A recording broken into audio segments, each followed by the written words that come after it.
So welcome to X Dance Festival 2021. My name's Sally. I have kind of quite many different colours in my hair, but starting to go grey. I'm sitting on a bouncy ball, that's why I'm moving around. My skin is white. I have a little bit of lippy on, which is kind of a pink colour. And I've got a necklace around my neck with spectrolite, which comes from Finland, where I am. And I have a white shirt on. I also want to acknowledge that I live in a country on a land that I was not born on. So I want to acknowledge the privilege of that. And now it's time to hand over to Adam and welcome Adam and Silva to this talk, this conversation. And thank you for joining us. Thank you, Silva. Thank you, Sally. Thank you, Sally. I meant. Well, I'm going to welcome Adam as well, and I have a confession to make here to begin this. Oh, I'm going to back up. I'm going to tell who I am. Hi, my name is Silva Laukkanen, and I am a white middle-aged woman. I have a perm blonde hair shaved from the sides. I have put, to celebrate this occasion, my silver hoops and really, really red lipstick on. I'm wearing a black shirt. I'm sitting in front of a white wall. And so now I'm going to do this big revealing. So I deeply respect Adam Benjamin, and I got introduced to you when I came to Laban in 2002 as a student. And I think Making an Entrance had just come out that year. And so I, of course, had that book.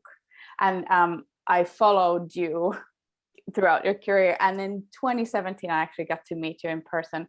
And my respect just grew a bit more deeper in that moment. And I hope that this conversation is actually going to sort of reveal why I have this deep respect for you and your professional work. I cannot even start to scratch the surface of your professional career in this 1 hour. So I'm going to be pasting links so you can all go and check out more of Adam's work and some YouTube links so that you can just learn more and explore his work more. I also want to thank Adam for actually these questions. I was telling him that while doing this research, I realized that Adam asks himself a lot of questions around his work. And so I've just taken all those questions and now repeating them to him. So we'll see, we'll see how this goes. So welcome, Adam. You want to introduce yourself as well? Thank you. Thanks, Silva. I should say thanks, Sally, to even things up, really, shouldn't I? So I am a white 60-something Jewish man with a small goatee beard and not very much hair, glasses, and I'm sitting in a room in my house in the Tamar Valley in Cornwall, England, and behind me there are some old books and a wooden shelf. So what next? So next, yes, we're gonna start.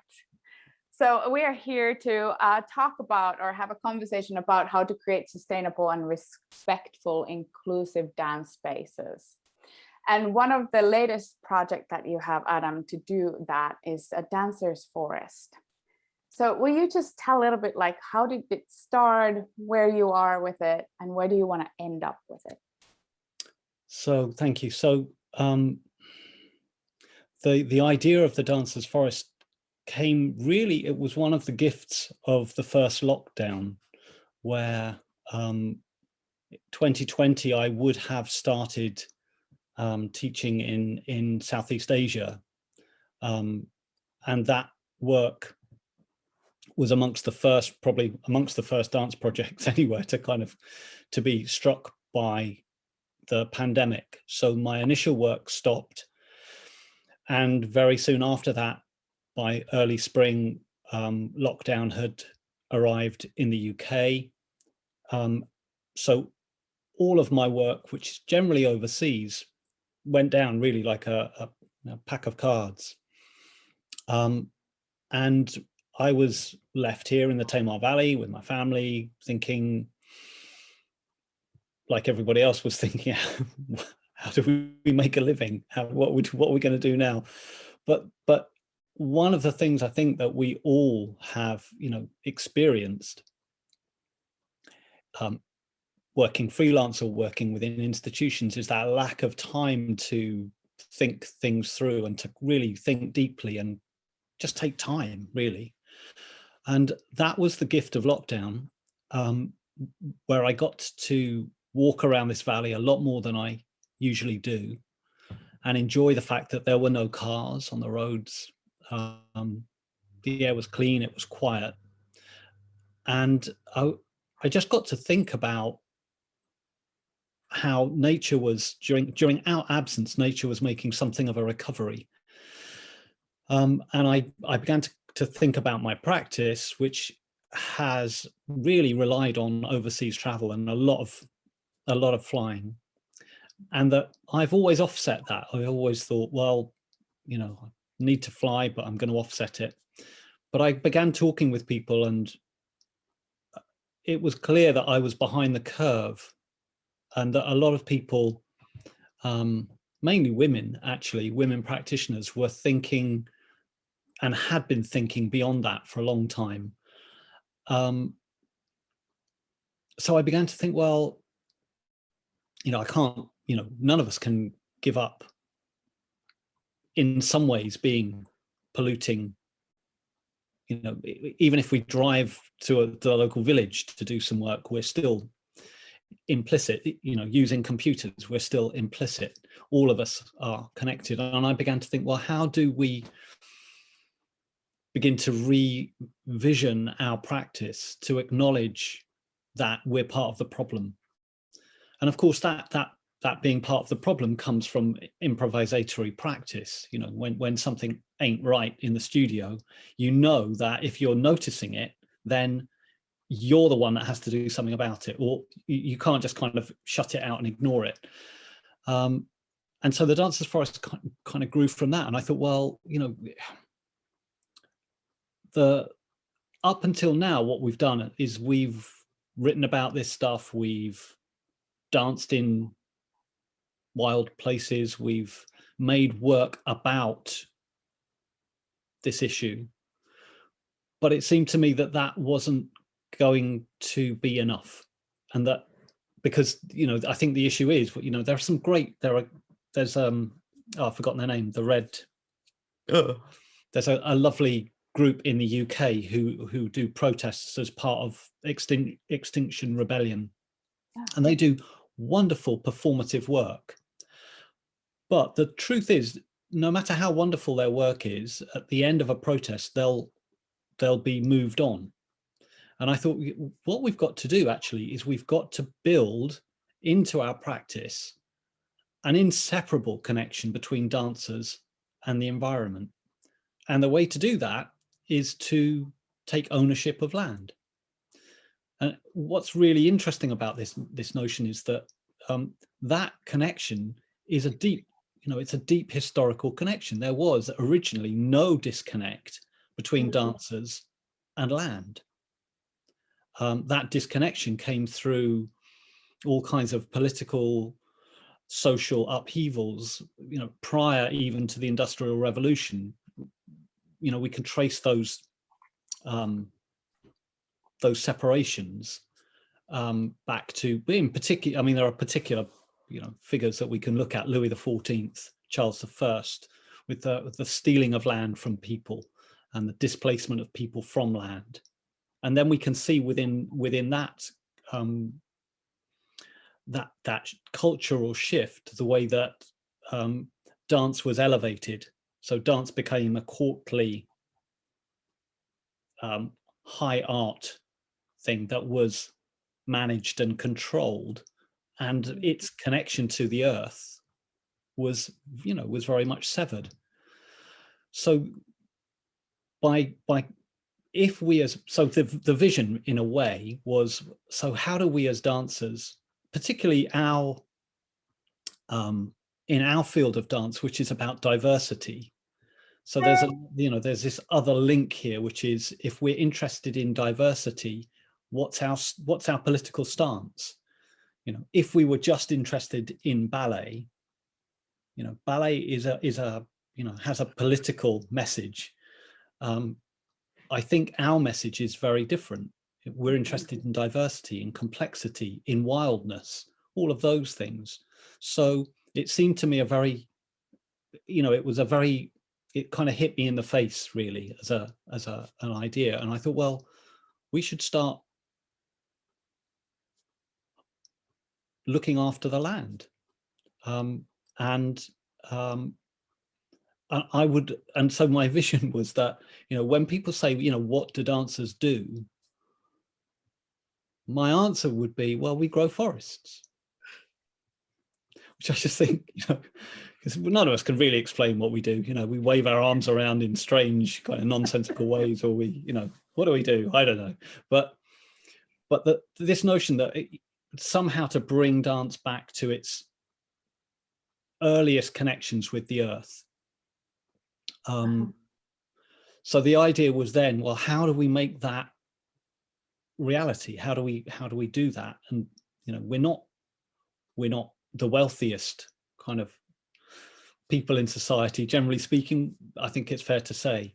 So I was thinking, well, if I want to get young people involved, because another part of this thinking was I was aware that there's a generation of young people who are confronted with almost insurmountable issues, overwhelming issues, in much the same way that my generation, we as a post-war children in London, we would take part, I mean, this will sound ridiculous, but we used to take part in atomic bomb or H-bomb drill, in case, this was during the Cold War, when there was a very real threat of nuclear war.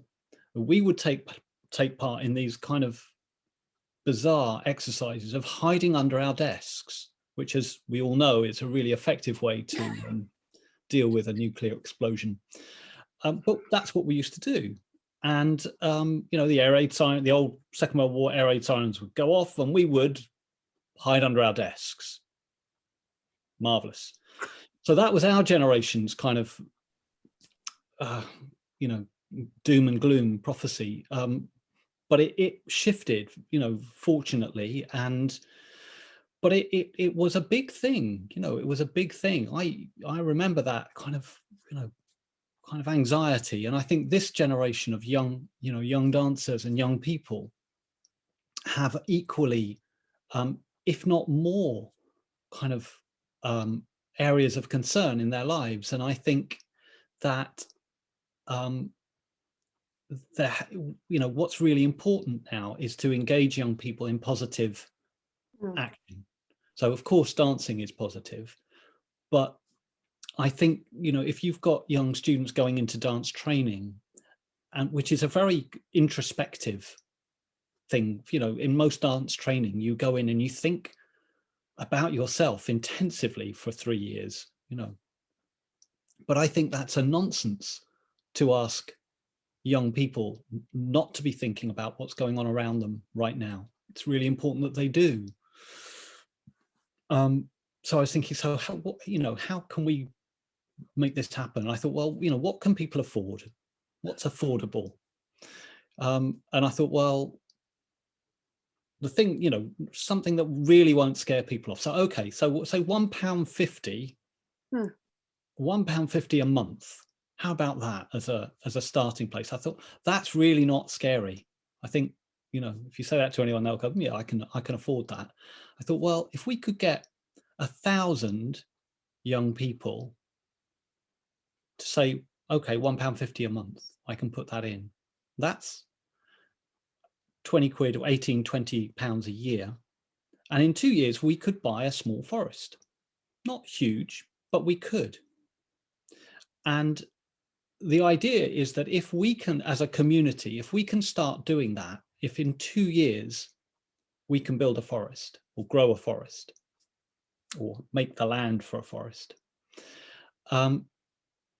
we can then convince other people that it's possible. And that maybe there are different ways of embedding it. So you could have, for example, an artist's forest or a grandparent's forest or a musician's forest.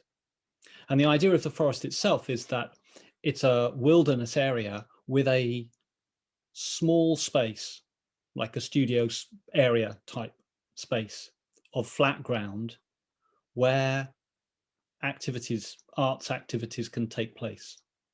So that we're doing two things. We're adding to the rewilding of the country, which is something we clearly need to do. But we're not excluding the human footprint from that. So that was the idea, and you know, it's got underway. I just kind of launched it. I didn't in my usual way. I just, well, let's do this. I've got to do it now. So I kind of I just kind of made a short film with one of my boys, did the filming, and we launched it. And we've been going a little while. We've raised just over £3,000 now. We want to raise 22,000, and we've got a relationship with a rewilding project, and so we're going to learn a lot from them with their expertise, but we're on the way, slowly but surely. I'm told that forests grow slowly, so it's a slow project, but hopefully it will be there in the future. And I think in terms of, you know, what we're experiencing now, if we can assume that this isn't going to be the final pandemic, that this more likely is going to be, I mean, I don't want to be sort of negative, but it does seem to me that this could be the first of many, and that outdoor spaces will become more and more important. So it also has a little bit of that thinking within it, that we're going to have to be looking at taking dance outside more often. Also, I think we have spoken about this, and I told you this, like, I'm really curious about this idea of 7 generations and creating things that lasts up to 7 generations or have an impact up to seven generations. And I love this project because it's totally fits to that category. It will have impact actually probably longer than 7 generations. I have put the link to the Dancers Forest in the chat, so everybody can go check it out and join the £1.50 movement. Thank you. Did you have anything else about Dancers Forest, or are you ready to move on? No, it's just, you know, that thing of making things for future. I mean, you know, we've talked also about the time that I spent within HE, within the university. And ironically, when we were pushing for that building and thinking about the design, I was saying, you know, what we really want is that studio opens out. There was a green space next door, and you can open out. And I said, because, you know, dancers, we spend so much of our time in studios where there's not enough air, and where, you know, we're in a dark box, and you know, why do we have to spend so much time in that kind of space? And unfortunately, that was one battle that I didn't win. But ironically, I bet they're kicking themselves now, because you know, you could have had a ventilated studio, but no, sadly. But there you go. But it is it is a wonderfully accessible theatre, and it's another thing that, you know, that will be there for future generations. True. Yeah. And more about that building and the inclusive pedagogy panel on Saturday. So Adam is going to share more about that. But okay, so, you know, you're raising this question, like what we do. And it's funny that you were saying we, you know, flail in the spaces with other bodies. And I was just thinking this today on my walk. I was like, no, this is what I'm going to start to say to people that I do. I create systematic change in society. So now let's go to society. So you received the RAIN Fellowship in 2013. And in that fellowship, one of the places you worked was the Dartmoor prison. And I watched the interview, and in that I heard you mentioned these questions, and it's a similar thing. You know, you were saying it's not enough anymore that we make dances about the climate catastrophe. We have to do something, and this question of like, you went to the prison, and in the interview you were like, so is this the kind of, you know, as a dance person, seriously question if you really got anything to offer in this environment? Or that you, when you worked in Africa, you're like, is this even relevant that I'm doing? Is this any use? And I feel like we are going more and more into these spaces of prisons and senior centers and things. And I feel like we actually don't quite often ask those questions, like, why am I here? What am I bringing in here? So have you found any answers to your own questions yet? I guess so. I mean, I think it's that funny thing, like the amount of times that I've been on my way somewhere, you know, to a country or to a project, and it's not unusual for me to be thinking, what is it? What do I do? What are the skills that I have? You know, where are they? I don't know. I think it's, you know, it's fraud syndrome, you know, where you just think I'm an imposter, and I'm just going to have to make this up, and I think that in a way that's the answer is that you know, when we get there, because hopefully we're not coming in with great with a determination to make everybody think like we do or move like we do. I mean, I think those of us that work in inclusive work come at things from a very different perspective, and we have certain embodied skills, but when we go into a new environment, we spend an awful lot of time absorbing and listening and trying to understand the place where we are, and then trying to grow things in that environment. And I think that probably that feeling of, you know, what is it I do, probably is quite a healthy thing, because it takes away that sense of hubris of, you know, I know, you know, listen to me because I know. But I think that's you know, it's the wonderful thing about dance training in particular, that we all, those of us that have gone through dance training, have had to spend an awful lot of time going, I really don't know, and I really want to know. There's a lovely quality. It's why I love working with dancers, actually, on any shared project. Or when you're in a Cunningham class, you're like, and why am I doing this? Yeah. What's this all about? But I do love, I mean, you know, the thing about dancers that I absolutely love is that if you ask them to try something, they'll try it and try and try and try and try before they say, I can't, or can you show me more? I mean, and I think that's part of the training. And it's a lovely, there's an openness to possibility with dancers, which I think is something that the rest of education could really learn from. And you know, it's very different when you know, even in different art forms, you find different practices bring a different kind of emphasis.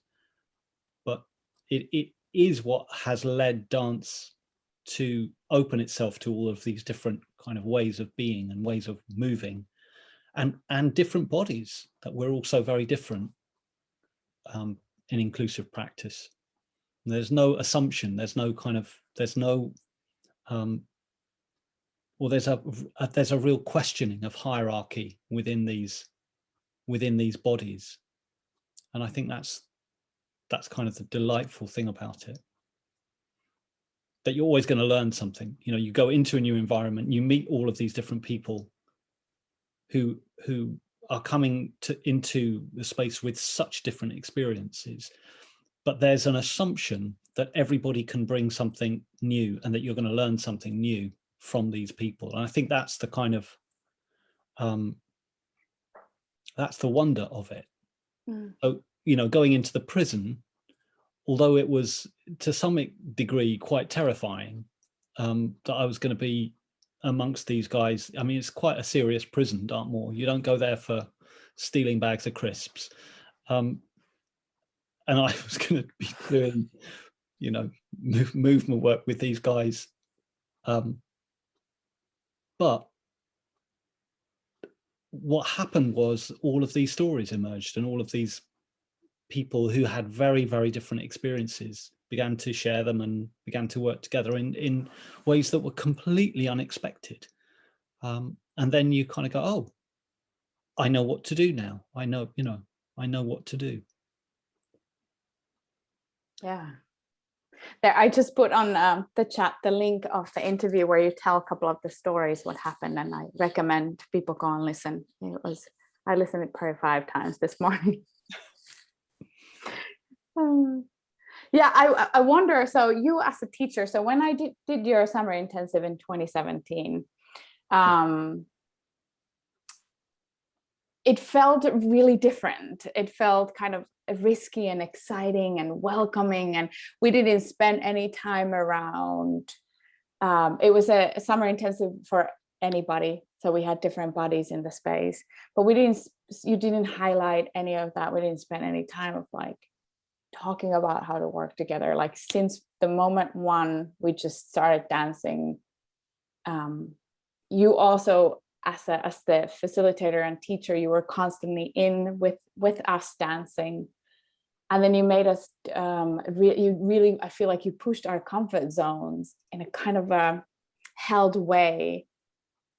But tell me a little bit like you about your teacher, like what are the values when you teach? Like what are your, like why, you know, we had that every day we had to name people that we watched, and you said because improvisation is about choice making, and this is just one of the choices that you need to make in this improvisation, because people really didn't want to name, or it would be like, I watched everybody but today, you know, like, so tell me a little bit of like your values in that teaching.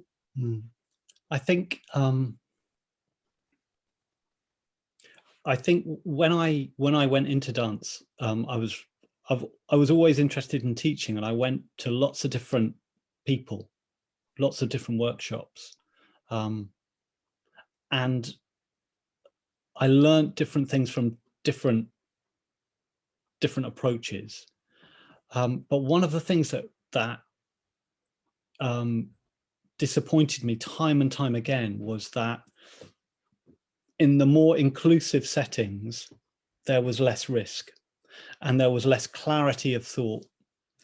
And I found it really frustrating. And I would watch dancers who, professional dancers who I knew, kind of underachieving, looking like they were sort of there to help. And I just thought, this can't be right. That inclusive practice can't be about dumbing down. And that's kind of, I mean, I'm being a bit harsh, but yeah, please go ahead. But that's what it felt like time and again. And it's also felt like that in terms of watching work. You know, this is back in the early 90s, going and seeing work and seeing very generous, very kind of, you know, heartfelt responses from audiences, but which I understand, you know, if you've got young disabled kids on stage doing stuff, you know, you want to support, of course you do. But the part of me that was interested in theatre and choreography and art was going, yeah, but that was awful. No, Well, that really was, that was really just dreadful. And I thought there's got to be, there has to be a way to work through this, that this kind of mushiness, this lack of clarity can't be good for anybody, and so when I started teaching, I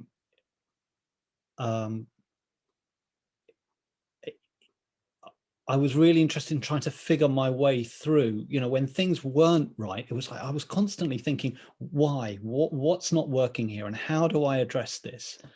And learning also, because also that, and in the early workshops, really interesting people started kind of coming out of the woodwork that we just, every workshop was a moment of like, oh crikey, what are we doing?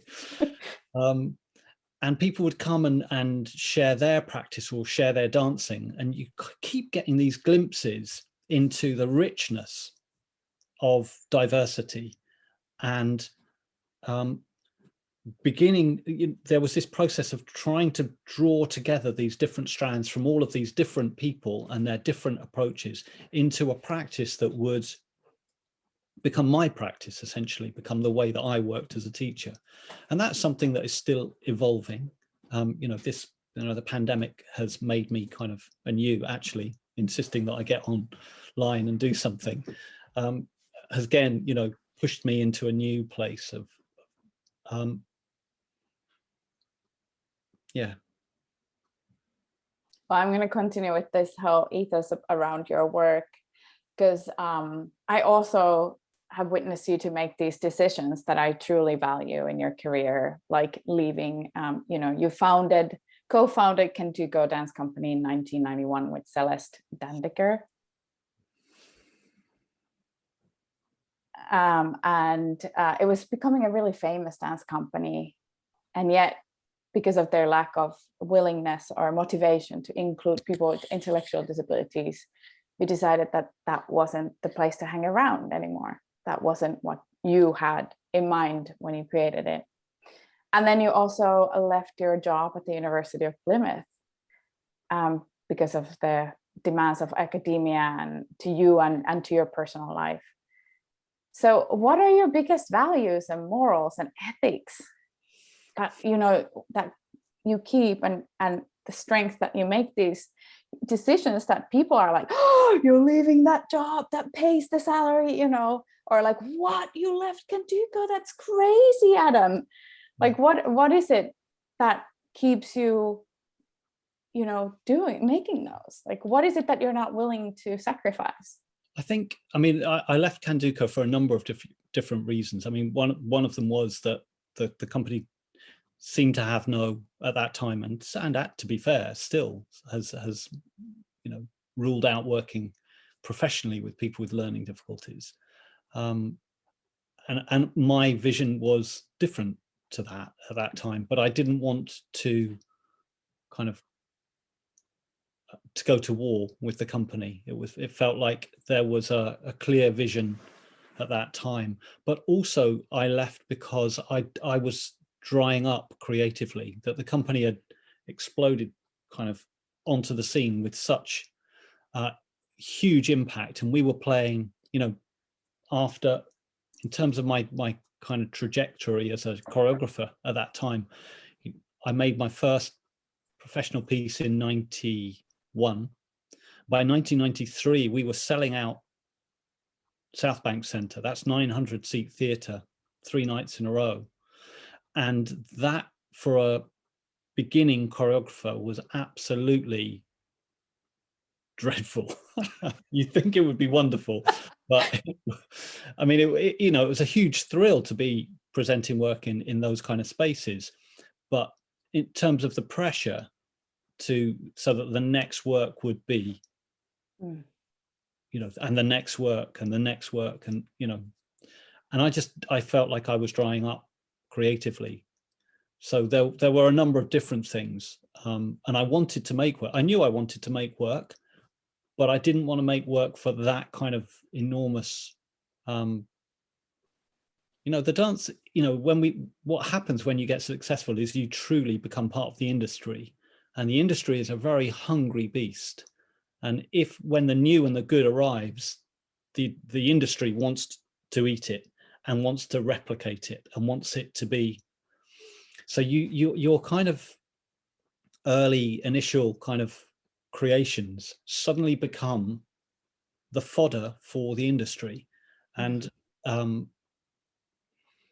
whilst you can, you know, there are different artists manage to maintain that in a way that works for them, but I was too new to the industry, and I wanted to make work out of that kind of not part of that kind of pressure. So I you know, there were a whole kind of series of reasons why I left, but I felt like it was the right thing to do. That if I was going to carry on being creative, I think the moment you lose that sense of creativity in your life, if you're an artist, you know you have to go, and that's what happened with the university as well. That when I went there, I was doing all kinds of crazy stuff because I didn't know not to. And I was doing, you know, I think people must have thought I was completely mad, but I was doing all sorts of extracurricular stuff with these young students and with other departments. And, you know, I did mad stuff. Like I would take my dancers out on the university, you know, it was at Plymouth University. So there was a yacht, several yachts that belonged to the university. And I got talking to everybody. I was like, wow, this is amazing. There are people who do sailing, people who do music, people who do this, people who do that. And I would take students out on the university yacht. And people say, why are you taking dance students out on the university yacht? And I was like, well, it's fun. It's such fun. They've never been on a yacht, and the boat moves around, and you have to, and then you've got all these issues about balance and grounding and center, and then we can bring these ideas back into the studio. So I was doing, you know, lots of lovely. It was amazing. Well, it was just, you know, it's what you want to do when you've got young, enthusiastic students. But bit by bit, the universities have become totally monetarized. You know, during the time that I have been there, it's just got worse and worse and worse. And so what's happening, I don't know if it's happening in Finland, but certainly what's happening in the UK is that the universities are under huge pressure to get as many students in on their courses as possible. And smaller courses are seen as not profitable. So what that means is that the bigger institutions, the bigger conservatoires, have been hoovering up students.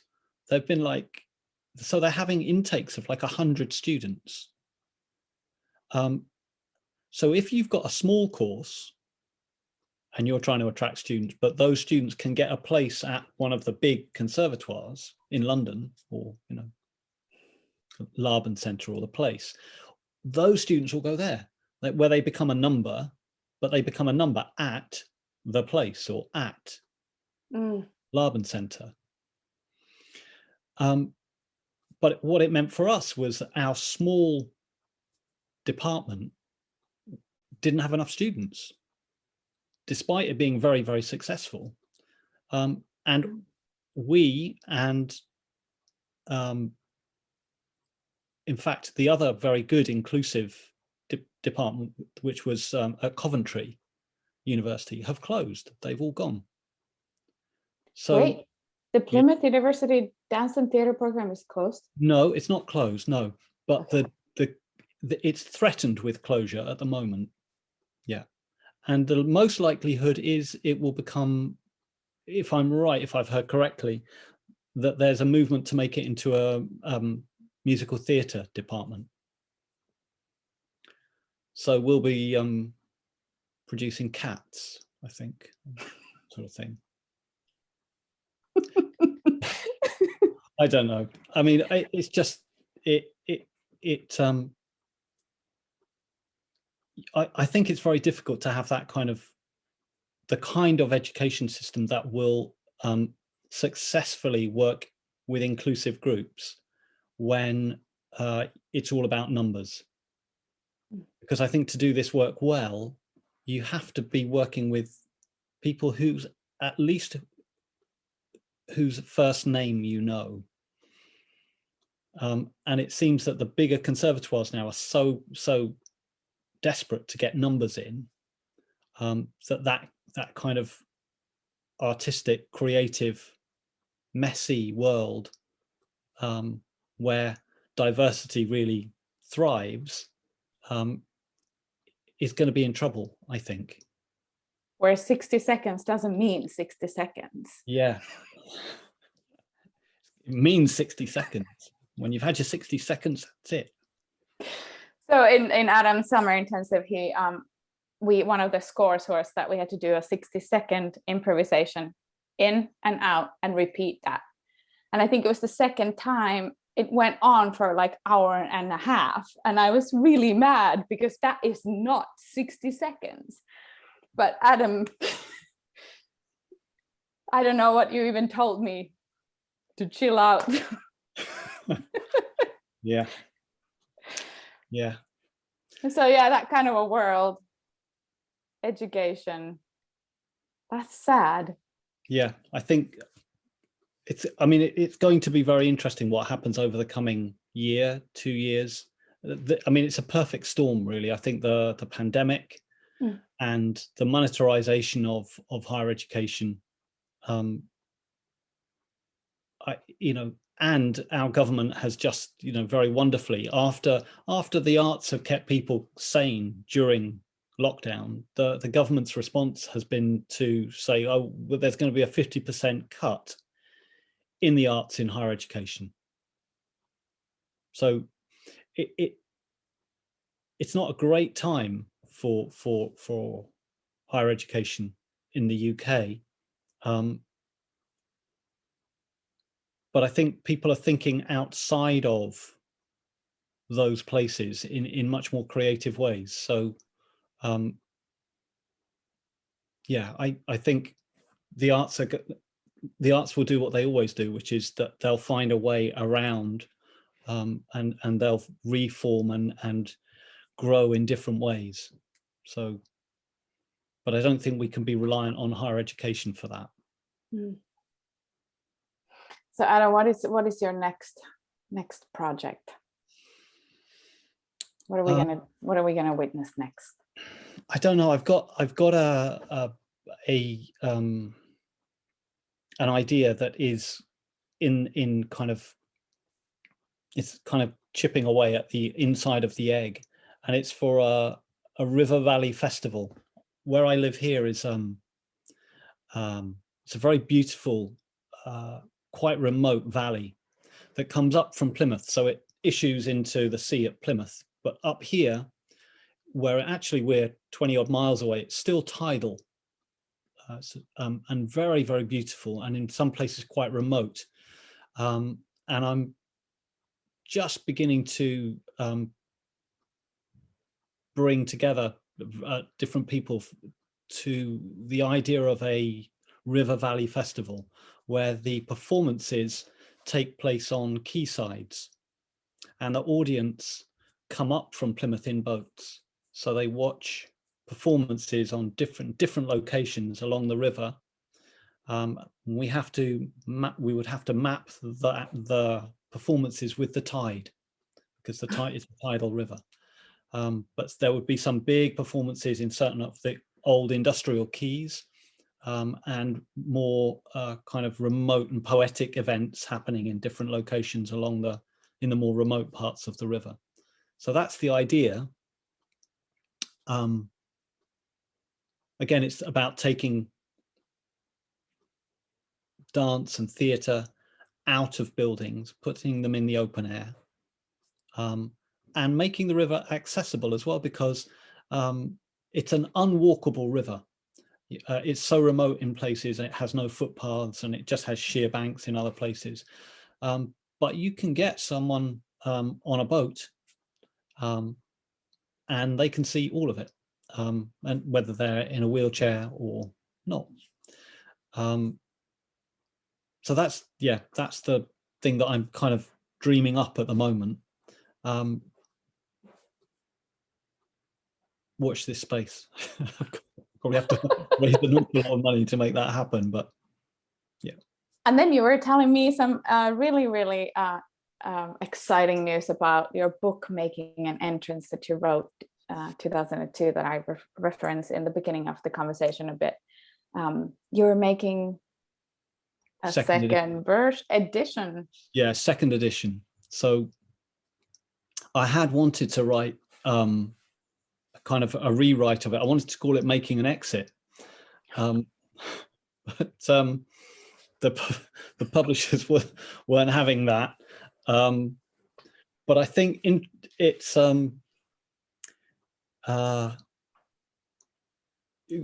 seriously, the notion of a lot of the work that I do and that you've taken part in those workshops about how we leave space. So a lot of traditional dance thinking is how we enter the space, how we make an entrance. And that was, the motivation behind that first book.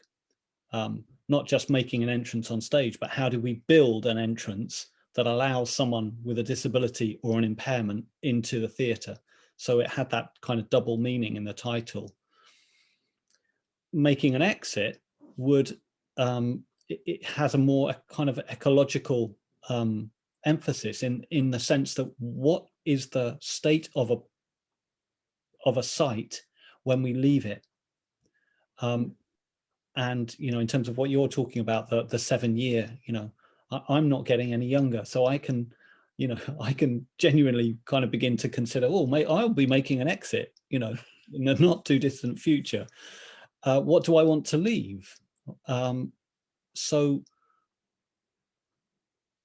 again, when we've talked about diverse groups and this principle that we have as artists involved in this work, which is that we respect each other's differences and we rejoice in them, that is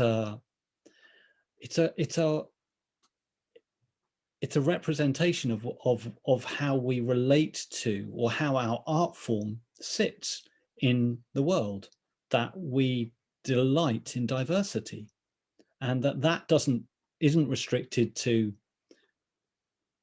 race or color or sexual orientation or impairment. It relates to diversity, to difference, and that's what the planet is about, at a time when we're seeing increasing movements towards uniformity of thought, uniformity of identity, so that we're already in a practice which is so deeply rooted in ecological concerns, and that our practice therefore must be about, when we stop our dance, when we've finished, when these generations have finished their dance, what do we leave for the generations that follow?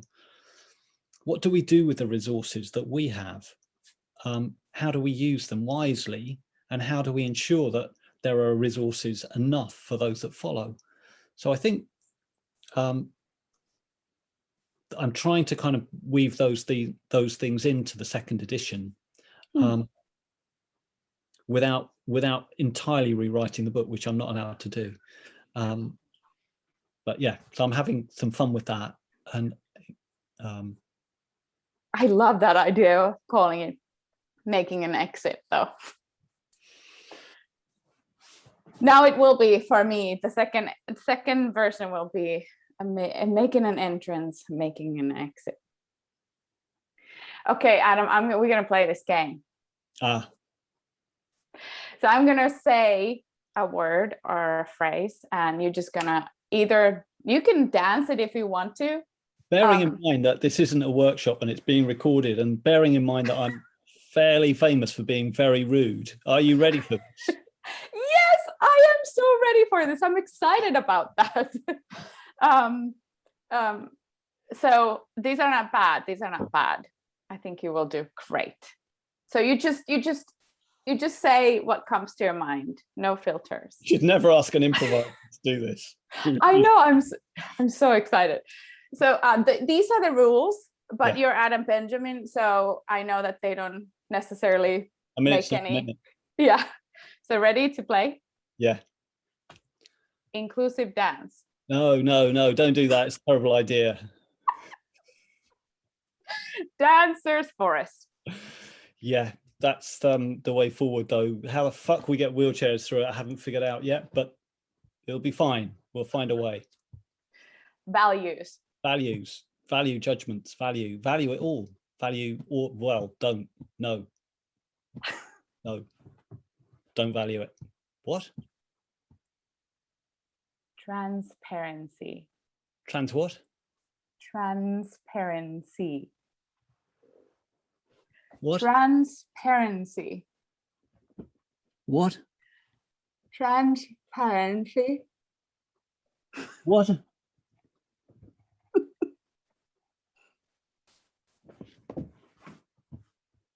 Equality.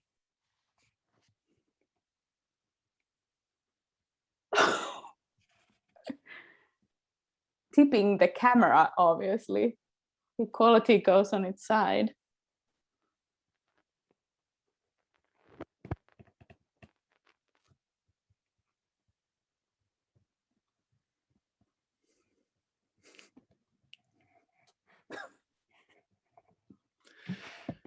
Making an entrance. What a dreadful name for a book. Summer Intensive 2022.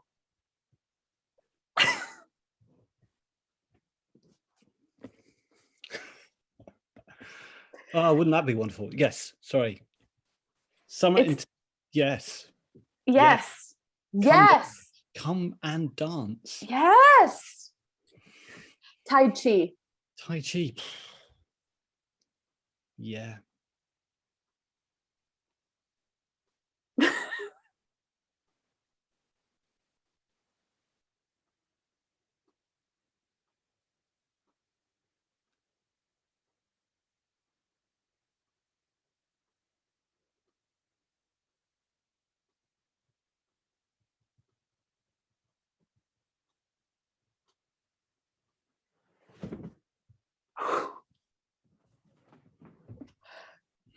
Family. Some up there, some down there, some over there. They're all being very quiet. Adam Benjamin. Who's he?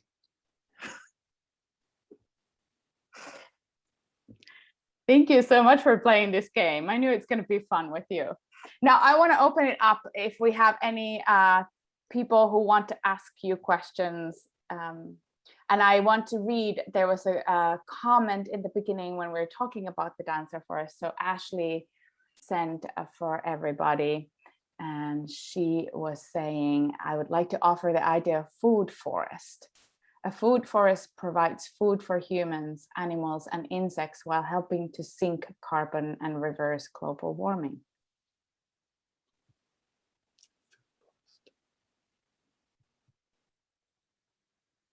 And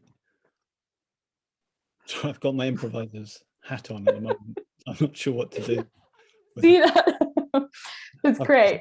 Kind of sausages hanging off food at the moment, but I don't think that's what you mean. A food forest. So like a... So a food forest is like a wild forest, except you, in the planning of this forest, you include trees and shrubs and plants that all provide some sort of food. And they don't all have to provide food. Although essentially when you look at a forest, everything there does provide food in some form or fashion. But all of the different layers of the forest provide food not only for humans, but for any animals that are inhabiting the area, and also insects. And you plan in such a way that each element or plant form in the forest or fungus form supports everything else or supports some other aspect. So eventually it becomes very self-sustaining, and it focuses on perennial food, so that each year you're not having to add in new plants. They eventually establish themselves. And if you also do trees and shrubs that fix nitrogen and kind of add nutrients back to the soil, you don't have to add any kind of fertilizer, whether it's organic and Sounds great. hopefully not synthetic. But the people who inhabit the forest then can be fed, and if it becomes really productive, you can actually give some away to your local community. Yeah, nice. Very nice. Thank you. When are you going to grow that? I'm working on it in my yard. I have half an acre here, and I've started the project with a few fruit trees, but I have some landscaping that I have to do first in order to conserve water. And we live on a slope, so we have to make it so that water doesn't just run off. So still early in the project here. Thank you for listening. No, pleasure. Sounds wonderful.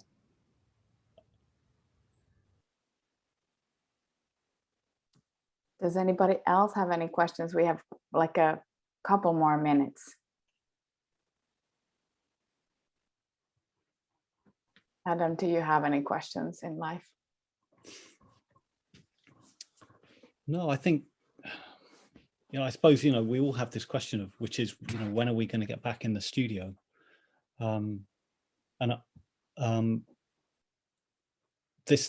summer intensive this year, we've divided it into two different components. So 2 days are in the studio, but we understand that probably only UK-based practitioners will be able to come to that, and we're doing 2 days online separate, so those two things stand separate.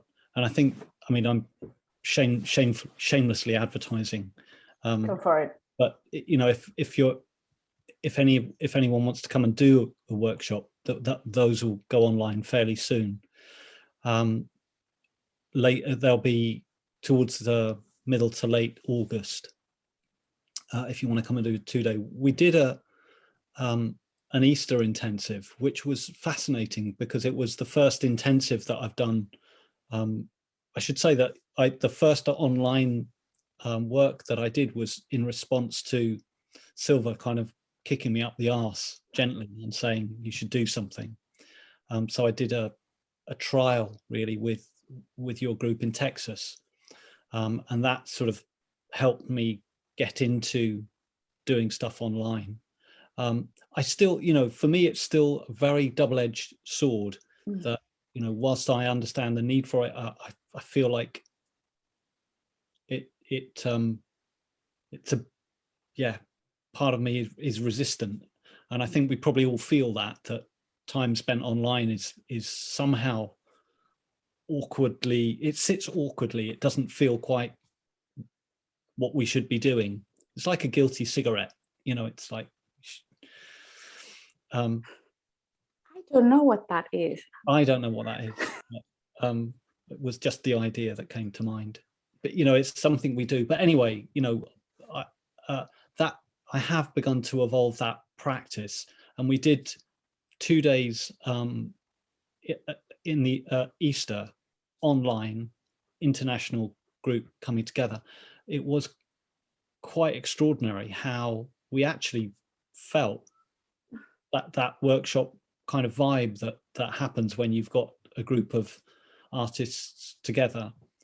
So yeah, it satisfied some part of me, even though I felt like after 2 days of looking at the screen, I really needed to go and take my brain out and lay it out flat somewhere. So I think finding a way to navigate online stuff and stuff in real time is really important. And certainly my online work starts with the screen, but gets people away from the screen, to be doing things in real time. So it's kind of an interesting thing. But I suppose, like everybody else, I ache for that presence in the studio, to be working with people in real time. We're just beginning to be able to do that now again. So I had a trip up to Bristol just recently and did some work, and it was, yeah, wonderful to be with dancers in a studio. Sally has joined us. She's here to tell us that we are running out of time. So yeah. Thank you so much, Adam. It's been a pleasure. Yes, thank you. Thank you, sign language interpreter. Yes. Yeah. All of you. Yes, and thank you for everybody who's joining. And I'm really sorry, but 3 people got the time difference wrong and joined in at the end. Just to note that there is a time difference of 1 hour between Central Europe, I mean, for most of Europe and Finland. So unfortunately, yeah. And the X Dance Festival continues. And you can see Adam again on Saturday at 2:00 in the pedagogy panel, inclusive pedagogy, moving forward, standing still, or moving backwards. I don't know which one that was, but anyway, improvisation. Standing back. Yes, yes. Thank you for joining us, and please check out our program. And thank you, Adam and Silva, for a very wonderful conversation. It's been a pleasure. Thank you. All the best for the festival, and yeah, join you again soon. Yeah, see you on Saturday. Yeah. Thank you, everybody. Bye bye. Thank you. Bye bye. Bye.